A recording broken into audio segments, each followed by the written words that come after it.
Oliveros. Tonight on the program, the outlook is bleak for typhoon victims for now as they lack potable water and other basic necessities, and with government still determining when it can release the president's promise of billions of pesos in aid. It's official. If you have been vaccinated against COVID-19, the waiting time for a booster shot has been reduced by half. A health expert explains why it's better to get one after 3 months. And if elections were held earlier this month, who would voters prefer for president and vice president? Find out later.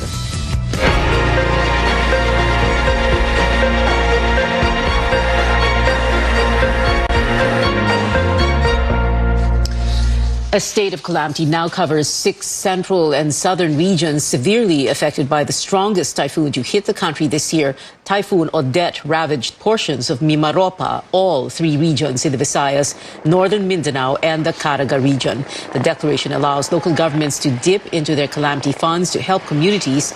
President Duterte said price controls of basic commodities should immediately take effect in these areas, and rescue and relief efforts should be carried out fast. Disaster management officials report 177 people are dead, 275 injured, and 37 others still missing. Typhoon victims number over 1.38 million, including more than 417,000 staying in evacuation centers. The priority for typhoon victims is recovery and survival in the next days, weeks, and possibly months, homeless or without livelihood. For many of them, that also means spending Christmas in evacuation centers. In the town of Lobok in Bohol, people need potable water. Chrissy Di Matulak joins us live from Lobok. Chrissy, tell us about the situation there.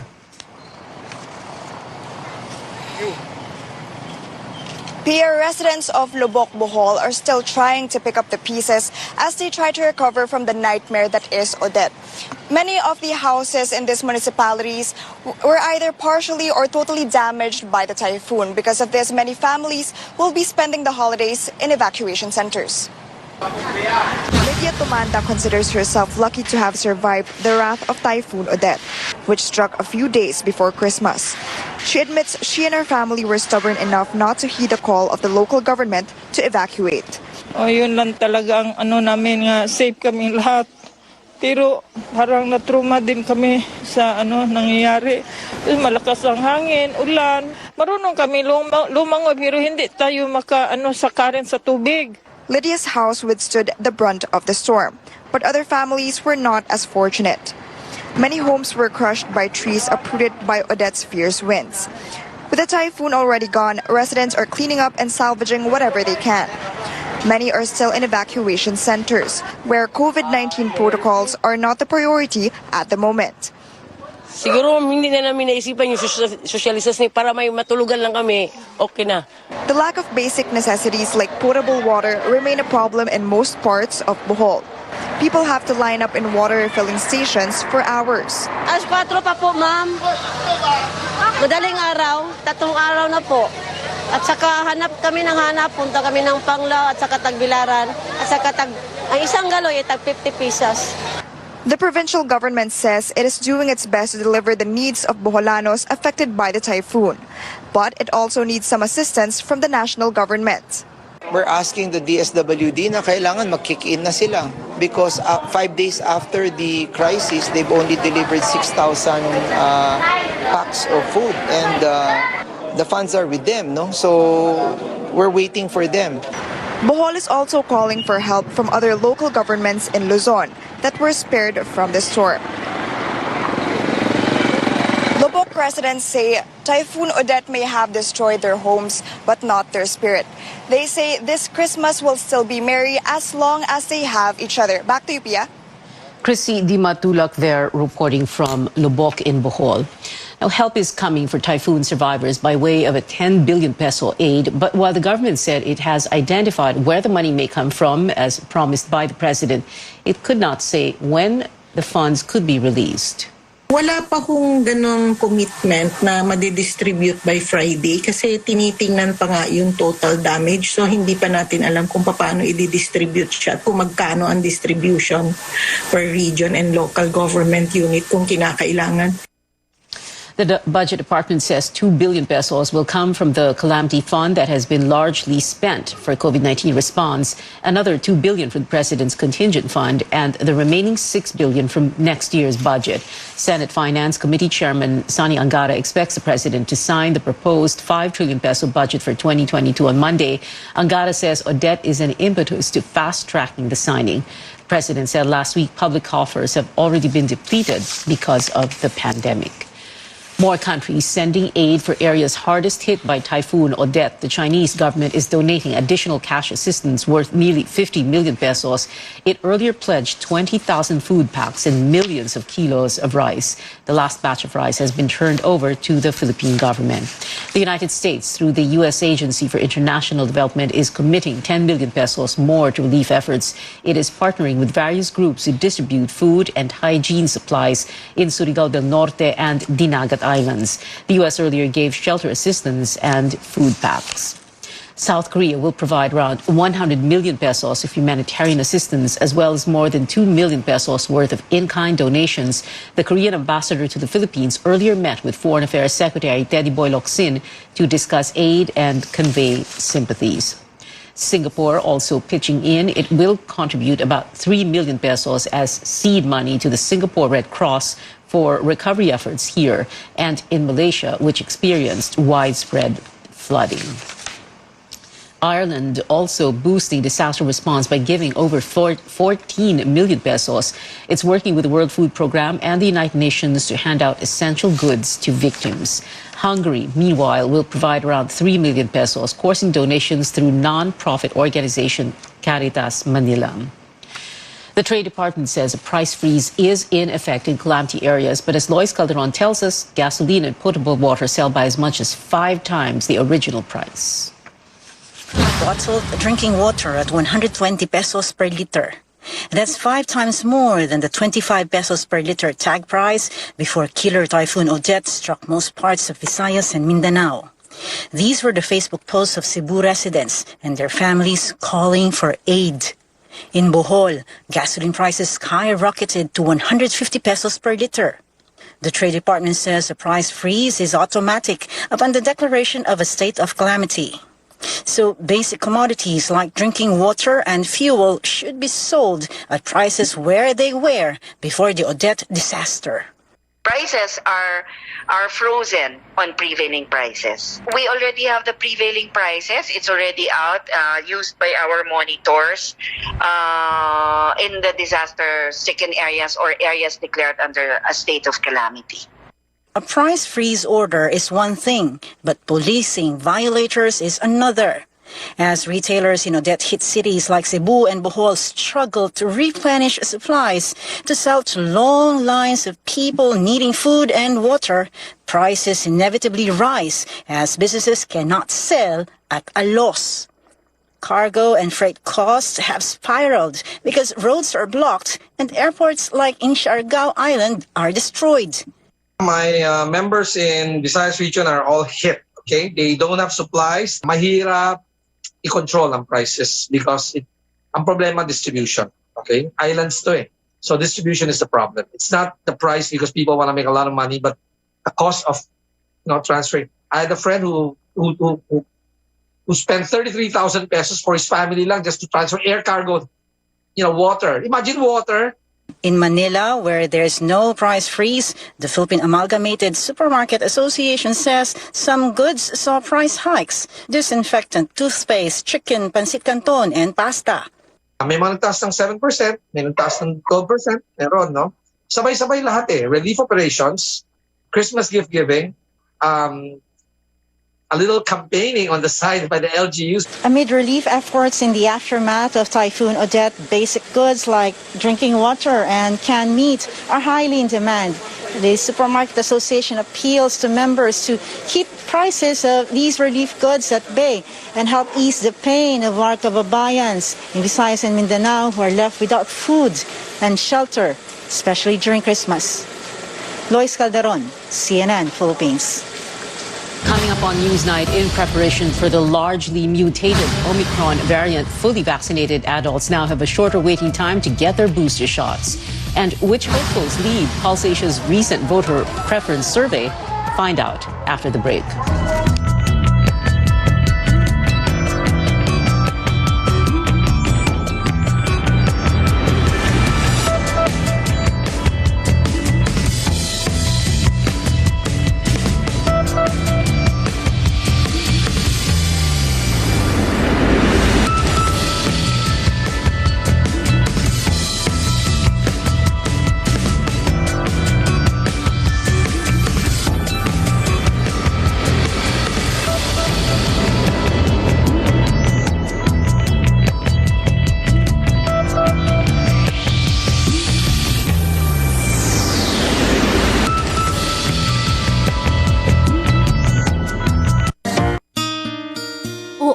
Sa'yo? Ba't nakasimangot ka?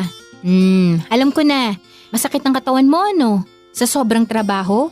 O di kaya masakit ang ulo sa sobrang stress? Break ka muna. Hinga ng malalim at imasahe ang ulo mo gamit ang Herbalaya Liniment Oil. Ako rin ganun eh. Kaya pag mataas ang tensyon sa trabaho, mag-Herbalaya break ka muna. Herbalaya Liniment Oil. Amoy na kaaya-aya. Sa bawat pahid ay ginhawa. May pagbabago man sa dekorasyon, sa pangangaroling, at sa simoy ng selebrasyon. Ang maiiwan na damang-dama ay sarap ng Pasko na buong-buo. Sarap na hatid ng Pure Foods Noche Buena. Sarap na dala ng pamilyang bumubuo sa Pasko. Buo ang Pasko sa Paskong Pure Foods. For my babies, only vet-approved Nutri-Chunks puppies. The only one with active boost and prebiotics na pampalisto. Made with real meat with essential nutrients to help them grow strong and healthy. Happiness! Listo, ganado sa Nutri-Chunks puppies.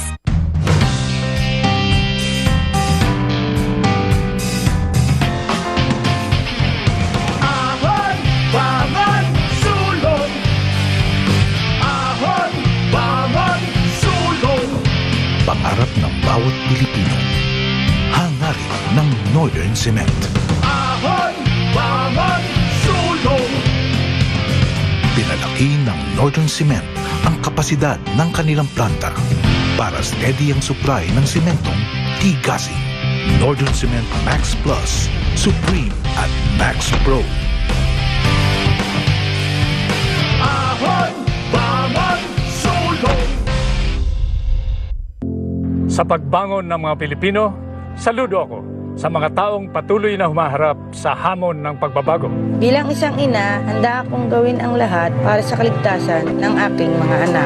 Pandemya man, tuloy pa rin ang serbisyo para malinis ang kapaligiran. Serbisyong publiko para sa kaligtasan ng lahat. Sa panahon ng krisis, ikaw, ako, magtulungan tayo. Saludo ako sa Pilipino. Payment solutions made easy, collection solutions made efficient, and managing bank information made easy. The Bancom way. Bancom cash management solutions ensure companies more efficient payments, better cash flow, and easier cash and check collections. Bancom Pay offers payment solutions that will deliver your company's needs more efficiently with Cash Pay, Check Pay, Direct Pay, and GovPay. Bancom Collect offers collection solutions that prioritize your company's security and convenience to ensure effective and easy transactions with Deposit Collect and Direct Collect. Bancom Connect allows you to effectively monitor and manage your company's funds and transactions in real time online through Bancom Business and Bancom Business Direct. Visit Bank of Commerce online or text the hotline for more details. Improve your profitability through effective cash management. Go the Bancom way today.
Ang tatay ko, ginawang ligtas, panatag at maayos ang buong bayan. Wala yan sa tatay ko. Ibinalik ang ganda ng Boracay. Mas magaling yung tatay ko. Nakamit niya ang kapayapaan sa Mindanao. Ang tatay ko sinagot ang ospital at papagamot ko. Sino yung tatay ko? Ang tatay ko. Tatay ko. Ang tatay ko? Si Tatay Digong. Si Tatay Digong. Si Tatay Digong. Si tatay Digong? Siya ang tatay ko. Taas noo nating pagmalaki, tayo ay Pilipino. Uy! Salamat! Nagyaya ka na uli! Salamat! Nicor Valley lifted! Salamat! May bago tayong tropa! Salamat! Tayo ay buhay pa! Salamat sa Primera Light na iyanikman! Primera klase ang Primera Light inuman! Salamat, Spray!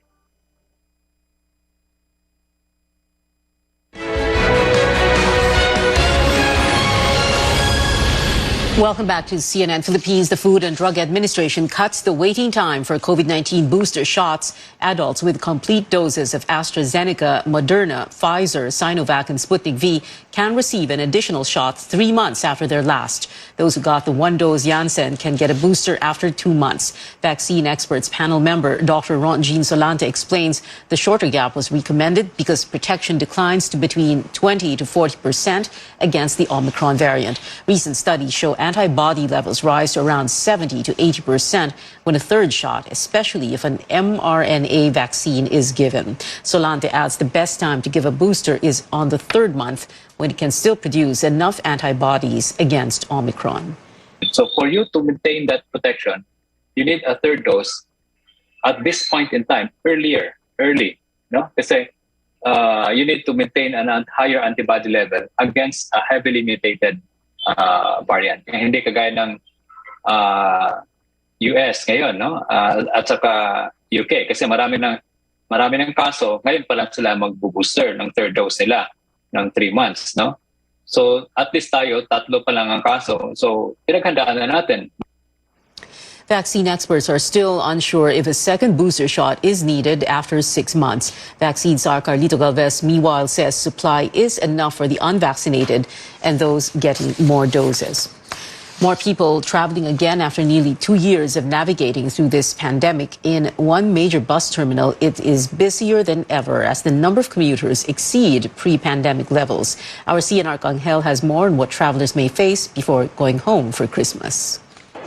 Chris Ann Lozada took a chance and was able to get a bus ticket for Quezon even without a reservation.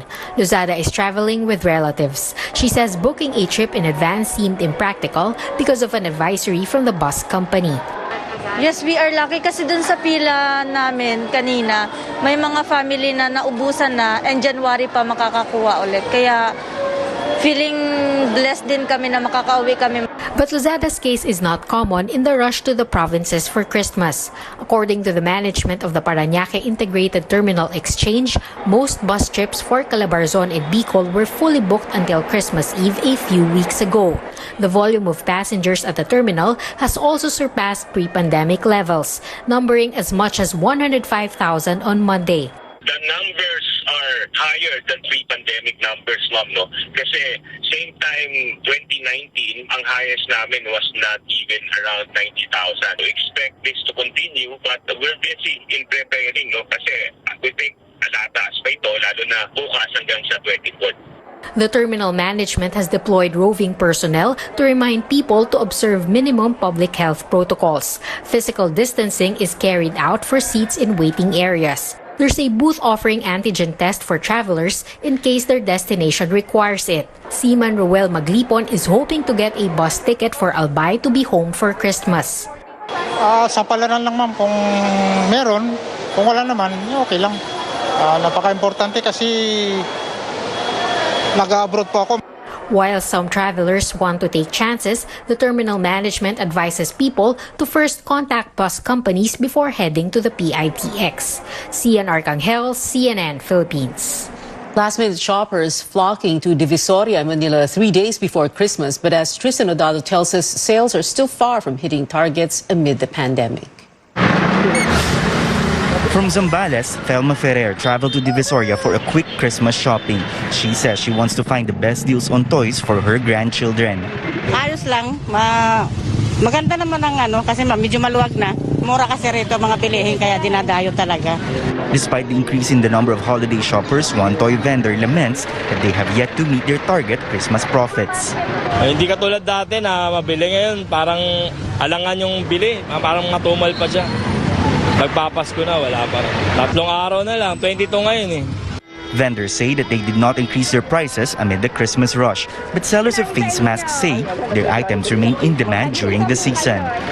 Yung iba po, ginagawa pong pangregalo na iba po binebenta. Kaya mas marami po sila talagang binibili. Tsaka mas makakamura po sila pag marami pong binibili. Traffic in Divisoria remains manageable according to enforcers, while barangay officials roam the streets to remind the public to follow minimum health protocols amid the holiday rush. Tristan Udalo, CNN Philippines. In other news, presidential aspirant Bongbong Marcos and his running mate Sara Duterte Carpio are the top choices for the country's highest posts in the latest election survey. The Pulse Asia survey conducted early this month shows more than half of the respondents want Marcos to become president in 2022. Second on the list, Vice President Leni Robredo with 20% of respondents backing her bid. She climbed to second place after ranking 5th in Pulse Asia's survey last September.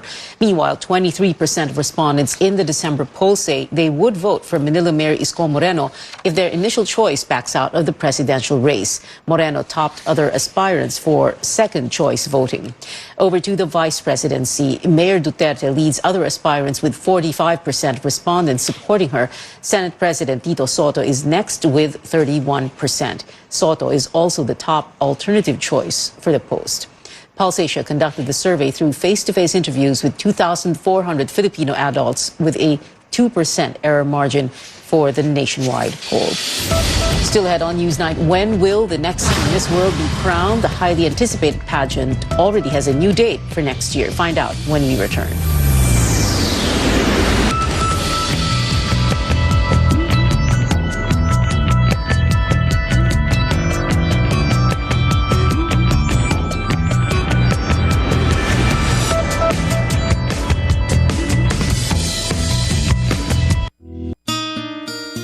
Anyari sa'yo? Ba't nakasimangot ka? Alam ko na. Masakit ang katawan mo, ano? Sa sobrang trabaho? O di kaya masakit ang ulo sa sobrang stress? Break ka muna. Hinga ng malalim at imasahe ang ulo mo gamit ang Herbalaya Liniment Oil. Ako rin ganun eh. Kaya pag mataas ang tensyon sa trabaho, mag-Herbalaya break ka muna. Herbalaya Liniment Oil. Amoy na kaaya-aya. Sa bawat pahid ay ginhawa. Street coffee mix to ignite my day. Hi guys! Lagi akong focused, active, at am extraordinary. Because the most important things in life deserve nothing less. MX3 Coffee Mix, my choice. Number 1 ba talaga ang Pure Food Tender Juicy? The best! No more questions, Your Honor. Walang duda! Pinaka-tender, pinaka-juicy, at pinaka-masarap. Kaya number 1, ka-order pa in the court! Walang duda! Kids can tell, number 1 ang Pure Food Tender Juicy. Welcome to our world, where we empower our customers to determine their personal path to financial success. Introducing the Bancom Experience Program from Bank of Commerce, an exclusive membership program for a discerning few. Enjoy more personalized banking and access to exclusive benefits that suit your lifestyle, including a safer banking experience with the EMV debit card, higher EMV debit card withdrawal limits. Grow a successful and rewarding financial future with experience from Bank of Commerce. Visit Bank of Commerce online for more details. Wala kayo sa tatay ko. Kinuwang libre ang pag-aaral ko sa kolehiyo. Ang tatay ko, namigay ng libreng irigasyon. Wala yun sa tatay ko. Mga tulay, kalsada at infrastruktura. Yun ang pinagawa nun. Ang tatay ko sinagot ang ospital at pagpagamot ko. Sino yung tatay ko? Yung tatay ko? Yung tatay ko? Ang tatay ko? Si Tatay Digong? Si Tatay Digong? Si Tatay Digong? Si Tatay Digong? Siya ang tatay ko. Mabuhay ang malayang Pilipinas. For ghosts, there's no place like home. This main house has something in it. And home is Discovery Plus. freak out on all the episodes of Ghost Adventures. Whatever is up in that room doesn't want us there. I heard that. Discovery Plus is here, the exclusive home of Ghost Adventures. Subscribe now at 129 pesos per month.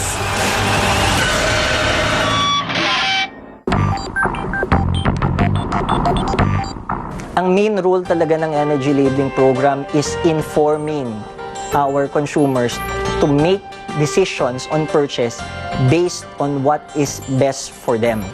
Hanapin lang po natin yung ating energy label at tignan, mas mataas ang numero, mas madaming star, mas matipid ang ating kinukuhang appliance.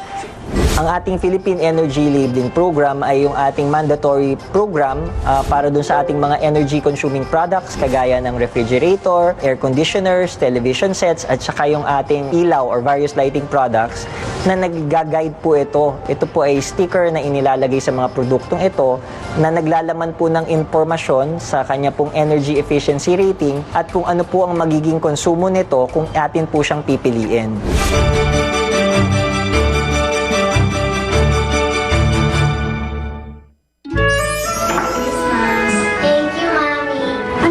Paskong Pilipino. Ang Pasko para sa ating mga Pinoy, parang gold medal. Dahil ito yung pinaka-espesyal na okasyon para sa ating mga Pilipino. Saman tayo naroroon. At para sa akin, extra special ang Pasko ngayon kasi nanalo ako ng gold medal sa Olympics. Medyo mahirap, pero kinaya. At ayun nga, posible. At sobrang saya ko kasi nakita ko ang saya ng bawat Pilipino nung nanalo ako ng gold medal. Totoo. Iba ngayon ang Pasko dahil hindi tayo makapagsama-sama. Mabigat man sa damdamin, kaya nating buhatin. Siguradong mas tumatag pa ang ating samahan dahil matapang tayong nagtutulungan sa pagbangon. Kaya dapat lamang na ituloy itong masayang selebrasyon. Yan ang Paskong Pilipino. At syempre, para kumpleto ang handaan, dapat kasama ang Ginebra San Miguel. Kaya mga kabarangay, masaya natin pagdiwang ang Kapaskuhan kasama ang Ginebra San Miguel. Isang ganadong Pasko para sa ating lahat.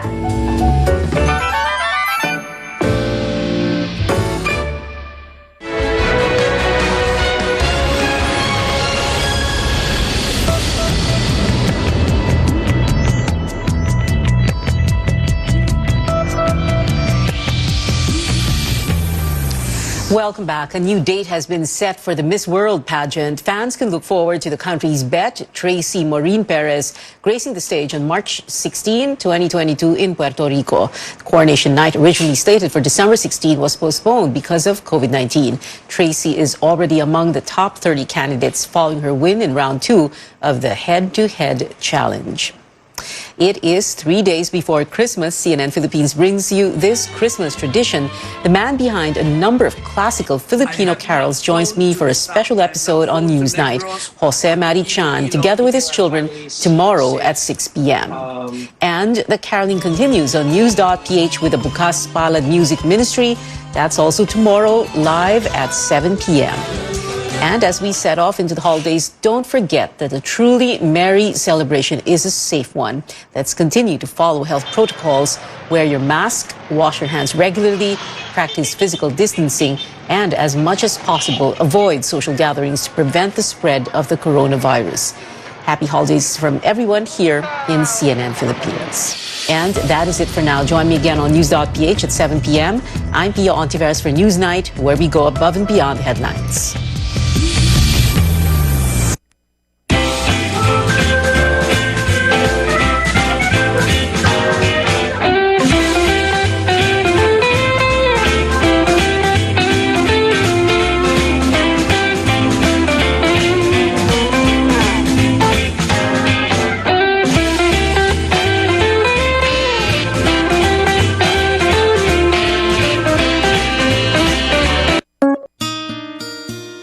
Sa'yo, ba't nakasimangot ka?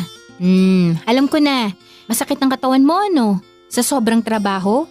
O di kaya masakit ang ulo sa sobrang stress? Break ka muna.